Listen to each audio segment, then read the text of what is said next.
Hi everyone. So in this video we will completely learn what are the important concept which will come in the exam from the general pharmacology. So इसमें मैं पूरा pharmacology तो नहीं लूँगा, लेकिन जो भी important है चीज़ें उनको मैं आपको डिस्कस करूँगा जहाँ से क्वेश्चन आते हैं वो, क्योंकि आप पढ़ चुके होंगे पहले से, तो जो इम्पोर्टेंट है वो बता दूँगा आपको। ठीक है, तो सबसे पहले फार्माकोलॉजी, ड्रग सब्सटेंस क्या होता है आप सबको पता होगा, ये नहीं बताने वाला। और फार्माकोलॉजी से यहाँ आप देख सकते हैं मॉडर्न फार्माकोलॉजी के जो फादर हैं वो ओस्टवाल्ड सीरेनबर्ग हैं। कीमोथेरेपी के पॉल एहरलिच हो गए। Penicillin Alexander Fleming. स्ट्रेप्टोमाइसिन का डिस्कवरी जो है सैलमन वॉक्समैन ने किया था। इंसुलिन याद कर लीजिएगा, बेंटिंग एंड बेस्ट ने किया था। और anti microbial effect of Prontosil जो है वो ग्रैड डोमिंग ने किया था। अब यहाँ से इंसुलिन के बारे में कुछ चीज़ें आप याद कर लीजिए, जहाँ से इंसुलिन में क्या होता है 51 अमीनो एसिड का बना होता है, और चेन ए में क्या होता है और चेन बी में कितने अमीनो एसिड होते हैं वहाँ पे कन्फ्यूजन होता है, वो मैं बता दूँ आपको। चेन ए में होते हैं 21 अमीनो एसिड्स और बी में होते हैं 30 अमीनो एसिड्स। कैसे याद करेंगे? 21 ए 21, देख लीजिए ए 21। आप मेरे साउंड को इंटरप्रेट कीजिए, ए और 21 साथ में ऐसा आएगा तो आप भूलेंगे नहीं इससे। अब आपको फार्माकोकाइनेटिक्स क्या होता है ये, फिर फार्माकोडायनामिक्स क्या होता है ये, यहाँ से क्वेश्चन पूछा जाएगा। तो व्हाट द ड्रग, सॉरी यहाँ मैं कंफ्यूज हो गया, आपको बताऊँ कंफ्यूज नहीं होंगे आप। What the drug does to the body is pharmacodynamics. कैसे याद करेंगे? फार्माकोडायनामिक्स का स्पेलिंग याद करिए, फार्माको और डायनामिक्स। देखिए डायनामिक्स आ रहा है मतलब D, what the drug does to the body याद कर लीजिए ऐसे। ठीक है, फार्माकोकाइनेटिक्स में कहीं भी डी नहीं आ रहा है तो आप what the body does to the drug जो है ये आ जाएगा।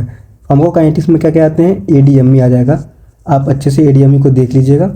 और इसमें मोड ऑफ एक्शन वगैरह जो है ड्रग के वो फार्माकोडायनामिक्स में आते हैं।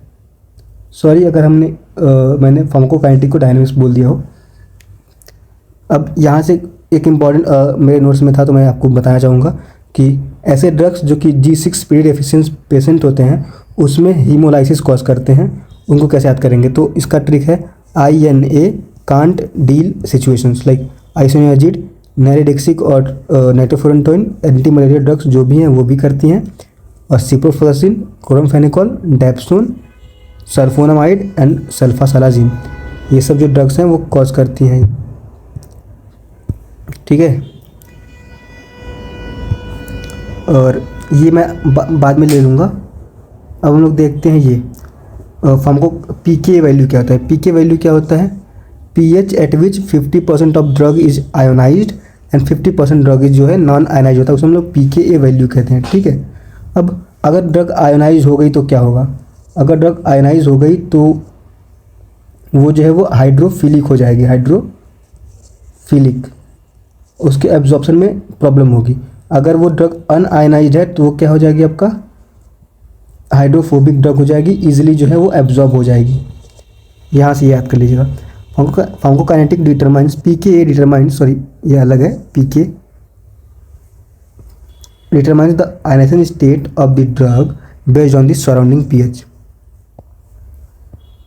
इसको मैं बाद में लेता हूँ, लास्ट में आएगा ये कॉन्सेप्ट। अब यहाँ से एक जो ग्राफ है वहाँ से आता है बायोअवेलेबिलिटी, आपको पता होगा क्या होता है। और रेट एंड एक्सटेंट जहाँ भी दिख गया, rate and extent of absorption, वो क्या हो जाएगा? आपका बायोअवेलेबिलिटी हो जाएगा। और आईवी ड्रग्स जो होते हैं उनकी बायोअवेलेबिलिटी 100% होती है, और सभी ड्रग्स जो हैं उनका 100 से कम होता है। ठीक है, अब बायोअवेलेबिलिटी को कैसे डिटरमाइन करते हैं वो आप फॉर्मूला देख लीजिएगा। उसको हम लोग एरिया अंडर कर्व से भी डिटरमाइन कर सकते हैं। तो एरिया अंडर कर्व किसके लिए होता है? टोटल एक्सटेंट ऑफ एब्जॉर्प्शन के लिए। और सी मैक्स क्या होता है? It is the maximum absorption, maximum concentration of the drug.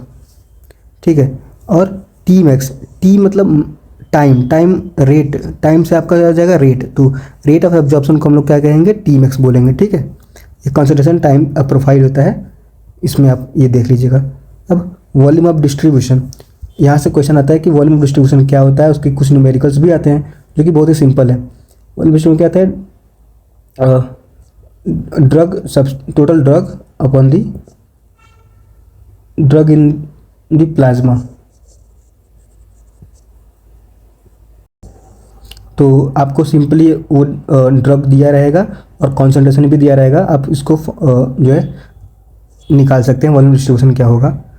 अब आते हैं हम लोग वॉल्यूम डिस्ट्रीब्यूशन अगर लो हुआ, वीडी अगर लो हुआ तो क्या होगा, हाई वीडी वॉल्यूम डिस्ट्रीब्यूशन हुआ तो क्या होगा। Volume distribution is inversely proportional to the plasma protein binding, ठीक है। तो अगर वॉल्यूम डिस्ट्रीब्यूशन कम हुआ तो जो ड्रग होगा वो प्लाज्मा से ज़्यादा बाउंड होगा, ठीक है, और वो वेस्कुलर कंपार्टमेंट यानी वो ब्लड में ही रह जाएगा, ठीक है।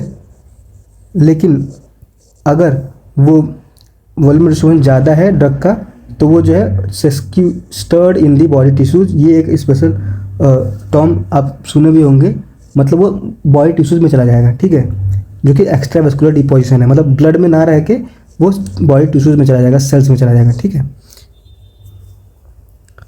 लिपिड सॉल्युबिलिटीज जो कि पीके वैल्यू होता है is directly proportional to the volume distribution, जितना ज़्यादा लिपिड सॉल्युबल ड्रग होगा उतना ज़्यादा वॉल्यूम डिस्ट्रीब्यूशन होगा, ठीक है। इस यहाँ से आप याद कर सकते हैं कॉन्सेप्ट। अब वॉल्यूम डिस्ट्रीब्यूशन किस पे डिपेंड करता है, तो एज पे डिपेंड करता है, जेंडर, प्रेगनेंसी, सिरोसिस ये नहीं आएगा, और नेफ्राइटिक सिंड्रोम हो गया, क्रोनिक किडनी डिजीज हो गया, हीमोरेज और शॉक कंडीशन पे डिपेंड करता है। बाकी फर्स्ट पास मेटाबॉलिज्म क्या होता है, आप रूट ऑफ एडमिशन पढ़े होंगे, रूट ऑफ एडमिशन कितने होते हैं, तो वहाँ से आपका वॉल्यूम डिस्ट्रीब्यूशन का एक कॉन्सेप्ट ये ओरल फर्स्ट पास मेटाबॉलिज्म का एक कॉन्सेप्ट आता है, ठीक है।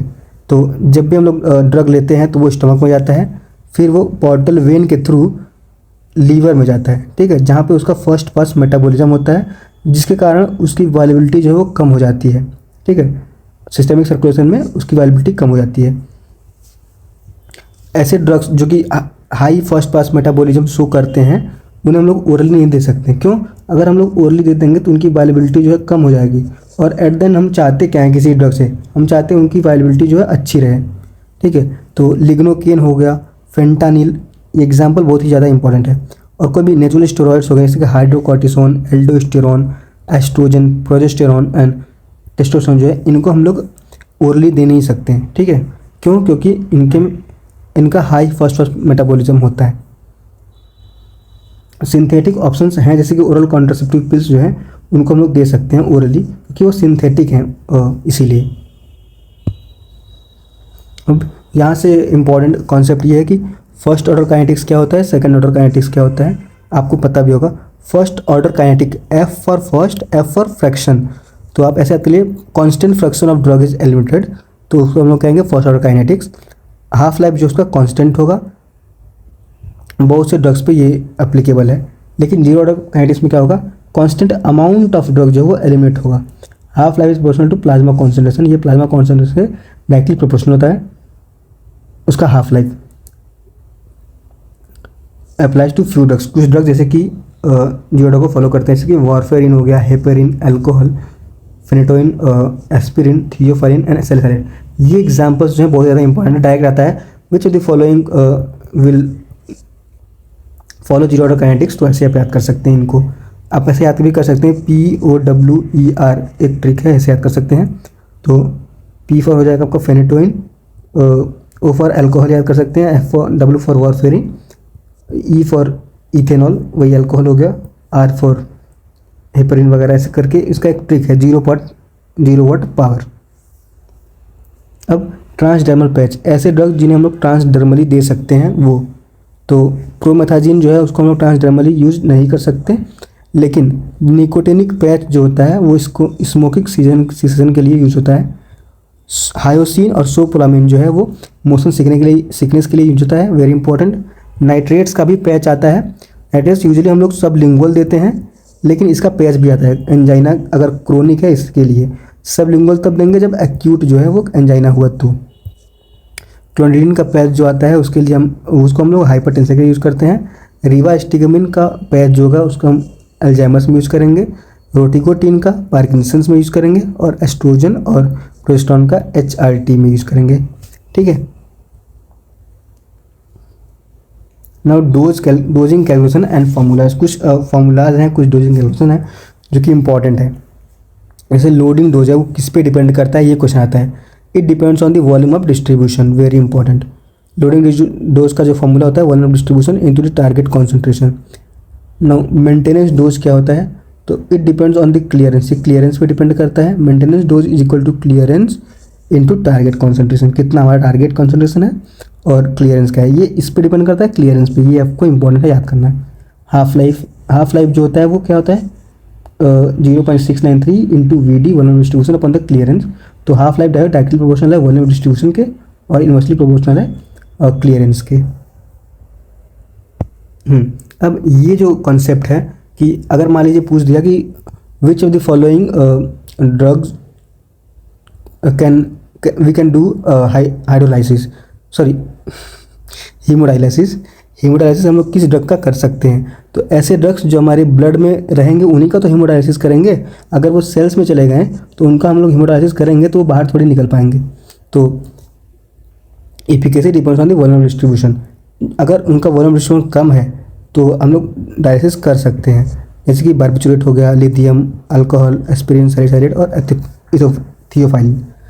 ऐसे ड्रग्स जिनका वॉल्यूम डिस्ट्रीब्यूशन ज़्यादा है उनमें हम लोग अगर करेंगे तो कोई फ़ायदा नहीं, क्योंकि वो सेल्स में चले जाएंगे drugs, sequestered in the cells और बॉडी टिश्यूज, जैसे कि amphetamine, verapamil, warfarin, organophosphate, imipramine, digoxin, amiodarone, benzodiazepines और क्लोरोक्विन। यूजुअली देखेंगे तो इनका क्या होता है, एक स्पेसिफिक एंटीडोट होता है। ये जो इंपॉर्टेंट है क्लोरोक्विन जो होता है वो क्या होता है 4 अमीनो क्विनोलिन होता है, वेरी इंपॉर्टेंट। ये मलेरिया के ट्रीटमेंट में यूज होता है। इसका सबसे ज़्यादा हाईएस्ट वॉल्यूम डिस्ट्रीब्यूशन होता है, वेरी इंपॉर्टेंट। और इसीलिए इसका क्या होता है, इसका एक साइड इफेक्ट होता है bull's eye maculopathy, very important side effect of chloroquine. इसमें भी ये जो हीमोडायलिसिस है वो इनइफेक्टिव है, क्योंकि ये टिश्यूज में ज़्यादा चला जाएगा, इसीलिए बुल्स आई मैकुलोपैथी इसका साइड इफेक्ट होता है। अब कुछ ड्रग्स और उनके एंटीडोट्स जो कि बहुत ज़्यादा इंपॉर्टेंट है। देखिए एसिटोमिनोफेन जो होता है उसके लिए हम लोग एनेस्टाइलसिस्टिन, इसको हम लोग पैरासीटामोल भी कहते हैं। डायोक्सिन के लिए डीजी बाइंड और डीजी फैब, आराम से उसको याद कर सकते हैं। बेंजोडाइजेपिन की अगर पॉइजनिंग हो गई तो हम लोग फ्लूमाजेनिल देंगे। लिग्नोकेन और बुप्रोकेन जो कि लोकल एनेस्थेटिक होते हैं उनमें हम लोग 20% इंट्रालिपिड देते हैं। एस्पिरिन के पॉइजनिंग में हम लोग सोडियम बाइकार्बोनेट देते हैं, क्योंकि एस्पिरिन जो होता है वो एसिडिक ड्रग होता है। एसिडिक ड्रग अगर हम लोग को रिमूव करना है तो हम लोग बेसिक एल्कलाइजेशन कराएंगे यूरिन का, तो हम लोग सोडियम बाइकार्बोनेट करते हैं यूजली। मॉर्फिन या ओपोइड्स जो हो गए उनमें हम लोग नैलोक्सोन देंगे। नैल्ट्रेक्सोन नहीं देते हैं हम लोग, याद कर लीजिएगा, नैलोक्सोन और नैलोफिन दे सकते हैं। ऑर्गेनोफॉस्फेट के पॉइजनिंग में एट्रोपिन और प्लाइडॉक्साइन। तो यही क्वेश्चन आया था और बहुत ही कन्फ्यूजिंग होता है, मेरा भी गलत हो गया था। तो अगर वो ऑर्गेनोफॉस्फेट अगर पूछेगा तो आप प्लाइडॉक्साइन इंपॉर्टेंट आंसर, ये फर्स्ट प्रायोरिटी रखेंगे, ये सेकंड। तो अगली बार क्वेश्चन पूछा गया था, सॉरी पिछली बार, तो एट्रोपिन और दोनों दे दिया था, तो मैंने एट्रोपिन मार्क कर दिया था, जो कि गलत हो गया था मेरा। अगर कार्बामेट पूछा जा रहा है तो आप एट्रोपिन को मार्क करेंगे। एट्रोपिन या बेलाडोना होगा, दातुरा होगा, इसके लिए हम लोग फाइजोस्टिग्मिन को यूज़ करते हैं। मिथेनॉल और इथाइलिन ग्लाइकोल के लिए हम लोग फोमोपिराजोल यूज़ करेंगे। बीटा ब्लॉकर जैसे कि प्रोपेनॉल वगैरह हो गए उसके लिए हम लोग ग्लूकागॉन यूज़ करेंगे। यहाँ से रिसेप्टर्स जो है पूछे जाते हैं, बहुत ज़्यादा इंपॉर्टेंट होते हैं कि कौन कौन से रिसेप्टर, कौन से टाइप के रिसेप्टर होते हैं। जो इंसुलिन होता है, जहाँ भी इंसुलिन दिखा टायरोसिन काइनेज रिसेप्टर मार्क कर आ जाइएगा, ठीक है, मार्क करके आ जाइएगा। और T3 T4 जो भी होते हैं, जो कि हार्मोन्स बेसिकली होते हैं, वो क्या होते हैं, इंट्रा न्यूक्लियर रिसेप्टर होते हैं। न्यूक्लियर रिसेप्टर जो भी हार्मोन्स होते हैं बेसिकली, ऐसा नहीं बोलेंगे, लेकिन T3 और T4। और कैल्सिट्रायोल, विटामिन डी जो होता है वो साइटोप्लाज्मिक रिसेप्टर होता है। एपिनेफ्रिन जो होता है वो मेटाबोट्रोपिक जो कि GPCR रिसेप्टर होता है। आगे हम लोग देखते हैं, ये जो टेबल है बहुत ज़्यादा इंपॉर्टेंट है रिसेप्टर्स वाली। आइनोट्रोपिक रिसेप्टर्स जो भी हैं बहुत ही फास्टेस्ट रिसेप्टर्स होते हैं, बहुत फास्ट काम करते हैं। निकोटिनिक हो गया, 5-HT3 हो गया, ग्लूटामेट हो गया, NMDA, गाबा ए और ग्लाइसिन, ये सब क्या है, आइनोट्रोपिक हैं। याद रखिएगा, सभी जो सेरोटोनर्जिक रिसेप्टर हैं 1 से 7 तक वो क्या है, GPCR या मेटाबोट्रोपिक रिसेप्टर हैं, लेकिन 5-HT3 को छोड़ के। अब GPCR या मेटाबोट्रोपिक रिसेप्टर, तो उसमें क्या है, मैस्केरेनिक रिसेप्टर हो गया, और 5HT रिसेप्टर जो कि 1, 2, 3 एक्सेट्रा एक्सेप्ट 3 जो है वो GPCR होते हैं। Alpha receptor beta receptor GPCR होता है, हिस्टामिनिक रिसेप्टर जो है जीपीसीआर होता है, ओपोइड रिसेप्टर जो है वो भी जीपीसीआर होता है। सभी हाइपोथैलेमिक हार्मोन जो हैं वो जीपीसीआर हैं, हाइपोथैलेमस से रिलीज होने वाले पिट्यूटरी हार्मोन जो हैं वो भी जीपीसीआर हैं, एक्सेप्ट ग्रोथ हार्मोन और प्रोलैक्टिन। ठीक है, तो प्रोटीन काइनेज रिसेप्टर में टायरोसिन काइनेज कौन कौन से होते हैं, तो इंसुलिन और insulin like growth factor IGF. JAK STAT आ गया तो आपका हो गया prolactin, cytokines and growth hormone. अब आते हैं आपका इंट्रासाइटोप्लाज्मिक रिसेप्टर में विटामिन डी, कैल्सिट्रायोल जिसे बोलते हैं, ग्लूकोकॉर्टिकॉइड्स, मिनरलोकॉर्टिकॉइड्स। इंट्रा न्यूक्लियर में आपका आ जाएगा T3 T4 थायराइड और vitamin A, estrogen, testosterone, progesterone. अब जीपीसीआर से इम्पॉर्टेंट यहाँ से क्वेश्चन आते हैं। जीपीसीआर जो होता है वो सिग्नल ट्रांसडक्शन करवाता है, तो जीपीसीआर को हम लोग सर्पेंटिन रिसेप्टर भी बोलते हैं, क्योंकि इसे हेप्टा हेलिकल भी बोलते हैं। ठीक है, अब इसमें जीएस होता है स्टिमुलेटरी, जीक्यू क्वेश्चंस और जीआई होता है इनहिबिटरी। तो जीएस से क्या होता है, एडेनाइल साइक्लेज का कॉन्सेंट्रेशन बढ़ता है, जिससे कि साइक्लिक एएमपी का कॉन्सेंट्रेशन बढ़ता है तो रेस्पॉन्स आता है। जीक्यू में क्या होता है, फास्फोलाइपोज सी, और जिससे कि IP3 और DAG का कॉन्सेंट्रेशन बढ़ेगा, कैल्शियम आयन का सिक्रेशन ज़्यादा हो जाएगा, उसके थ्रू होता है। और जीआई में एडेनाइल साइक्लेज का और साइक्लिक एएमपी कम होता है। तो GQ है वो क्या है, टाइप ऑफ जीपीसीआर रिसेप्टर है जो कि एक्टिवेट करता है फॉस्फोलाइपेज सी को। ऐसे ही क्वेश्चन आते हैं। अब यहाँ से सिल्डेनाफिल जो होता है वो PDE इनहिबिटर होता है, याद कर लीजिएगा, इंपॉर्टेंट है। ये बेसिकली PDE5 इनहिबिटर होता है।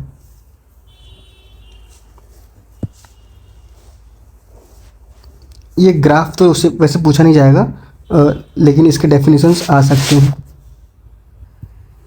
तो फुल एगोनिस्ट क्या होते हैं, इनके पास एफिनिटी भी होती है और इनके पास जो है मैक्सिमल इंट्रिंसिक एक्टिविटी होती है। ठीक है, इंट्रिंसिक एक्टिविटी मैक्सिमम होती है इनकी। पार्शियल में एफिनिटी तो होती है, लेकिन इनके अंदर क्या होता है, सब मैक्सिमल इंट्रिंसिक एक्टिविटी होती है। एंटागोनिस्ट में क्या होता है, एफिनिटी होती है लेकिन इंट्रिंसिक एक्टिविटी होती ही नहीं है इनके अंदर। और इन्वर्स एगोनिस्ट में क्या होता है, have affinity but opposite intrinsic activity होती है। एफिनिटी होती है लेकिन अपोजिट इंट्रिंसिक एक्टिविटी होती है, उल्टा। ये आप इसके बारे में याद करिए, बस इतना। आई थिंक ग्राफ से क्वेश्चन नहीं पूछा जाएगा तो छोड़ते हैं। और ये कॉम्पिटिटिव क्या होता है, नॉन कॉम्पिटिटिव क्या होता है, या आप इसको यहाँ से याद कर लीजिए। कॉम्पिटिटिव एंटागोनिस्ट जो होते हैं उनमें Vmax जो होता है अनचेंज होता है, Km बढ़ता है, अच्छे से याद कर लीजिएगा। और नॉन कॉम्पिटिटिव में क्या होता है, Vmax जो है भी कम होता है लेकिन Km जो है वो अनचेंज रहता है, Km चेंज नहीं होता है। No therapeutic index, very important concept. Therapeutic index जो होता है वो क्या बताता है, तो सेफ्टी ऑफ अ ड्रग बताता है। ये होता है लीथल डोज 50 अपन इफेक्टिव डोज 50, या तो इसको हम लोग टॉक्सिक डोज 50 बोल सकते हैं, अपन इफेक्टिव डोज 50 बोल सकते हैं। तो इसमें इस केस में देख सकते हैं आप लोग, यहाँ पे लीथल डोज 50 जो है 400 है और टॉक्सिक डोज इफेक्टिव डोज है वो 100 है। तो इसका हम लोग थेरेपेटिक इजीली निकाल सकते हैं। वो क्या हो जाएगा, 400/4 जो कि 100 जो कि 4 आ जाएगा। तो ऐसे ड्रग्स जिनका थेरेपेटिक ज़्यादा होता है वो सेफ ड्रग होती हैं। ऐसे ड्रग जो कि जिनका थेरेपेटिक कम होता है वो उनको हम लोग थेरेपेटिक ड्रग मॉनिटरिंग करते हैं, क्योंकि वो सेफ ड्रग नहीं है, अनसेफ ड्रग होती हैं। यहाँ पे एक इम्पॉर्टेंट कॉन्सेप्ट है एंजाइम इंड्यूसर और एंजाइम इनहिबिटर्स के, जो भी हैं उसके एग्जांपल्स याद कर लीजिएगा। ठीक है, और यहाँ पे कुछ इंटरेक्शंस है जो कि बहुत ज़्यादा इंपॉर्टेंट है। ओरल कॉन्ट्रासेप्टिव पिल्स जो होते हैं उनको हम लोग रिफॉर्मेशन के साथ नहीं दे सकते हैं, क्योंकि जो रिफॉर्मेशन होता है वो CYP इंड्यूसर होता है एंजाइम, जो कि मेटाबॉलिज्म जो होता है ओरल कॉन्ट्रासेप्टिव पिल का उसका बढ़ा देता है, जैसे कि कॉन्ट्रासेप्टिव फेलियर हो जाता है। ठीक है, इस केस में हम लोग अदर बैरियर मेथड यूज़ कर सकते हैं। यूजी क्यों करना है, हम लोग इनको अवॉइड करते हैं कि हम लोग ओरल कॉन्ट्रासेप्टिव पिल को रिफॉर्मेशन के साथ नहीं देते हैं। कॉन्ट्रासेप्टिव प्रोलॉन्गेशन ट्रैप, सीजापाइड हो गया, टर्फेनेटिन हो गया, उसको हम लोग अगर एरिथ्रोमाइसिन या कीटोकेनाजोल के साथ देते हैं तो उनका जो एक्यूमुलेशन होता है बॉडी में एक्यूमुलेशन होता है, क्योंकि ये जो है इनहिबिटर्स होते हैं, उनके मेटाबॉलिज्म को, सीजापाइड के मेटाबॉलिज्म को कम कर देंगे, जिससे कि क्यूटी प्रोलॉन्गेशन या टॉर्सिड डिपॉइंटिस होता है हमारी बॉडी में। और एक इम्पॉर्टेंट ये है कि क्लोपिडोग्रिल को हम लोग को कभी ओमिप्राजोल के साथ नहीं देना चाहिए, क्योंकि जो ओमिप्राजोल है वो भी एंजाइम इनहिबिटर होता है, तो क्लोपिडोग्रिल जो होता है इनएक्टिव कर देगा प्रोडक्ट को, इनका एक्टिवेशन नहीं हो पाएगा, जिससे कि मायोकार्डियल इन्फेक्शन और रिस्क जो है बढ़ जाएगी, क्योंकि क्लोपिडोग्रिल जो होता है वो क्या होता है, एंटीप्लेटलेट ड्रग होता है, which is use as blood thinner. अब ये इंपॉर्टेंट है, very important, phases of clinical trial, जहाँ से डायरेक्ट क्वेश्चन आता है कि फेज़ 0 को हम लोग क्या कहते हैं, microdosing, phase 1 human safety, phase 2 therapeutic exploratory, phase 3 जो होता है थेरेपेटिक कन्फर्मेटरी होता है, और फेज़ 4 जो होता है post marketing surveillance, very important. अब कितने इंडिविजुअल लेते हैं, तो माइक्रोडोजिंग में हम लोग क्या करते हैं, बहुत ही कम इंडिविजुअल लेते हैं जो कि हेल्दी होते हैं, 1 to 5, और इसमें हम लोग रिसेप्टर बाइंड कर रहा है कि नहीं, फार्माकोकाइनेटिक उसका कैसा है वो देखने के लिए यूज़ करते हैं। और फेज़ 1 जो होता है ह्यूमन सेफ्टी के लिए होता है, इसमें हम लोग 10 to 80 हेल्दी वॉलंटियर्स लेते हैं, ये सेफ्टी के लिए होता है, नॉट फॉर इफिकेसी, याद रखिएगा। लेकिन जो फेज़ 2 होता है उसमें 100 to 500 पेशेंट यूज़ होते हैं, और ये इफिकेसी के लिए होता है, ठीक है। और थेरेपेटिक कन्फर्मेटरी में क्या होता है, एज द नेम सजेस्ट, हम लोग उसको कन्फर्म करने के लिए यूज़ करते हैं कि ये इसका थेरेपेटिक इफेक्ट क्या है ड्रग का, और इसमें हम लोग 1000 to 5000 पेशेंट लेते हैं। ये क्या होता है, जब ड्रग जो होता है वो मार्केट में अप्रूव हो जाता है, उसके बाद पोस्ट मार्केटिंग सर्विलांस होती रहती है।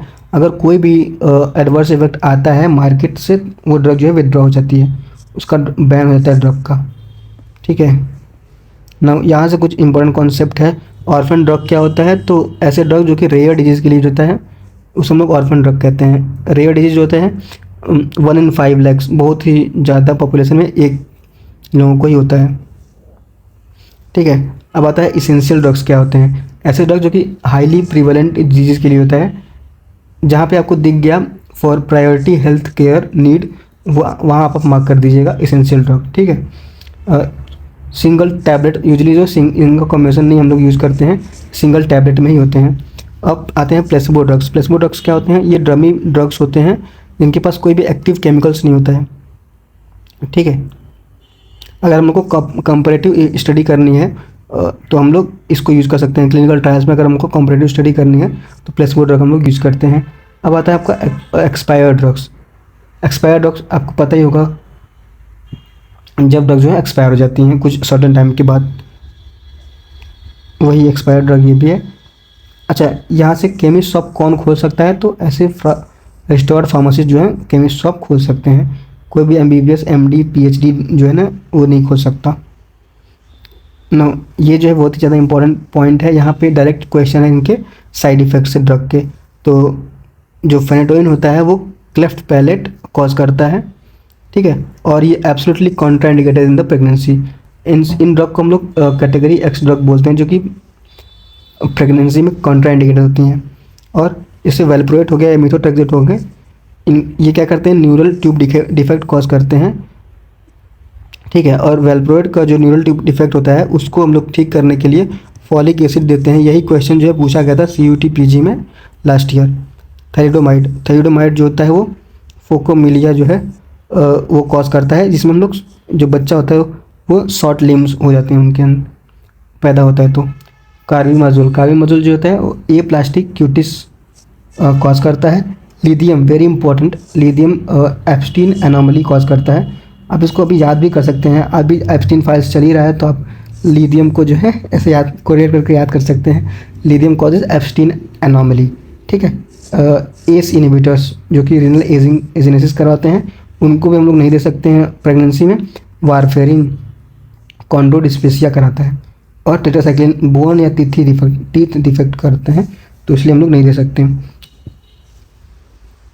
अब ये सब ड्रग्स क्या थे, वो टेरेटोजेनिक ड्रग्स थे, और क्यों यूज नहीं करते हैं हम लोग, इसके लिए हम इसका एक्सप्लेनेशन इसमें हम लोग देख चुके हैं। नाउ अगर कौन कौन से ड्रग जो हैं वो सेफ़ हैं प्रेगनेंसी में, कौन नहीं देना चाहिए, कौन सा नहीं देना चाहिए, वो इसमें हम लोग देखेंगे। अगर किसी को हाइपरटेंशन है तो हम लोग को एस इनहिबिटर और एंजियोटेंसिन रिसेप्टर ब्लॉकर्स नहीं दे सकते हैं। देखिए ये आरबीज जो होते हैं एंजियोटेंसिन ब्लॉकर्स में सार्टन आता है लास्ट में, जैसे टेलमिसार्टन, लोसार्टन, ये सब। एस इनहिबिटर्स में क्या आएगा, प्रिल आएगा। इनका एक इंपॉर्टेंट साइड इफेक्ट होता है dry cough, very important side effect होता है, और एक और हाइपोटेंशन भी कॉज करते हैं। तो ये सब इनके साइड इफेक्ट हैं। अब आगे आपका हाइपरटेंशन में हम लोग कौन सा देंगे, तो लेबेटालॉल हो गया, मिथाइल डोपा हो गया, ये सब देंगे, ठीक है। एपिलेप्सी, लिवोटिरासिटाम जो है वो सेफ ड्रग है, लेकिन वेलप्रोवेट नहीं दे सकते क्योंकि ये न्यूरल ट्यूब डिफेक्ट कॉज करता है।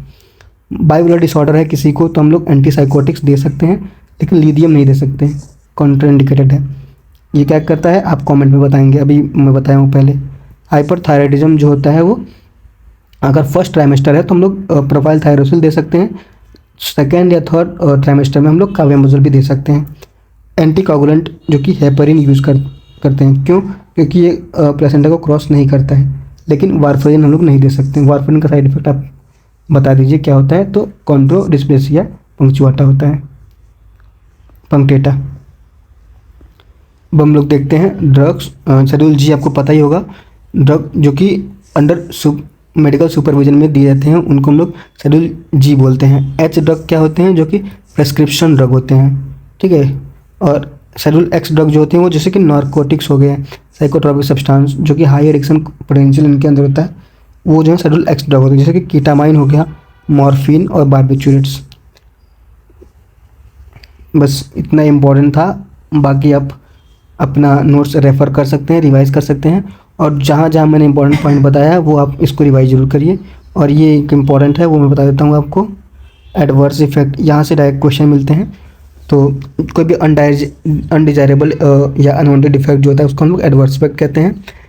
ए होता है ऑगमेंटेड, और बी जो होता है वो बिजारे होता है, सी जो होता है क्रोनिक होता है, डी जो होता है डिलेड होता है। डायरेक्ट क्वेश्चन आता है, ठीक है। तो अब ए में ऑगमेंटेड में जो कि डोज डिपेंडेंट होते हैं, लेकिन जो बिजारे होते हैं वो डोज पे डिपेंड नहीं करते हैं, ठीक है। Management of type B adverse drug reaction is withhold dose and avoid in future. अब हम लोग जो ये है ये इंपॉर्टेंट है, very important. Type of allergic reaction जो होते हैं वो 4 टाइप के होते हैं। Type 1 hypersensitivity, type 2 hypersensitivity, type 3 and type 4। जो टाइप 1 एंड 2 एंड 3 होते हैं वो ह्यूमरल होते हैं, और जो टाइप 4 होता है वो सेल मेडेड होता है। ये भी डायरेक्ट क्वेश्चन आता है इसका। और टाइप 1 जैसे कि एनाफिलैक्टिक रिएक्शन एग्जांपल हो गया, इम्यूनोग्लोबिन ई एंटीबॉडीज जो होते हैं इनमें बनते हैं। टाइप 2 हाइपर सेंसिटिव में क्या होता है, ब्लड साइटोलाइटिक रिएक्शन, इम्यूनोग्लोबिन जी और एम रिस्पॉन्सिबल होते हैं इसके अंदर, वेरी इंपॉर्टेंट। और टाइप 3 जो होता है वो हाइपर सेंसिटिव होता है इम्यूनोग्लोबिन जी के लिए, जो है इसके अंदर एंटीबॉडीज़ बनती हैं। एंटीजन एंटीबॉडी मेडिएटेड रिएक्शन होते हैं, अर्थस रिएक्शन होते हैं। टाइप 4 हाइपर सेंसिटिव में क्या होता है, सेल मेडिएटेड और डिलेड हाइपर सेंसिटिव रिएक्शन होते हैं। ये टी लिम्फोसाइट द्वारा मेडिएट होता है। मैंने पहले बताया डिलेड, डी फॉर डिलेड आता है, बस यही पूछा जाएगा। देखिए हाइपर सेंसिटिव और आइडियोसिंक्रेसी जो हैं वो non dose dependent adverse effect होते हैं, वो डोज पे डिपेंड नहीं करते हैं। और कुछ टर्म्स जैसे कि टॉलरेंस क्या होता है, तो टॉलरेंस को ही हम लोग रेफ्रैक्ट्रीनेस बोलते हैं। इसमें क्या होता है कि हम लोगों को हाई डोज देना पड़ता है ड्रग का, तब वो इफेक्ट शो होता है। और आता है टैकीफाइलेक्सिस क्या होता है, टैकीफाइलेक्सिस में क्या होगा, रैपिड डेवलपमेंट, जहाँ भी दिख गया आपका रैपिड डेवलपमेंट ऑफ टॉलरेंस, तो वो क्या हो जाएगा आपका टैकीफाइलेक्सिस। सो यही था, कुछ इंपॉर्टेंट चीज़ें थी जो मैंने बताया आपको। और आप जो है सिनर्जिज्म देख लीजिएगा, एंटागोनिज्म देख लीजिएगा, उनके जो एग्जांपल्स हैं वो देख लीजिएगा, वेरी इंपॉर्टेंट, जो कि मैंने अपने लेक्चर में ही रखा है। So thank you all for watching this video. Hope you like this. Thank you.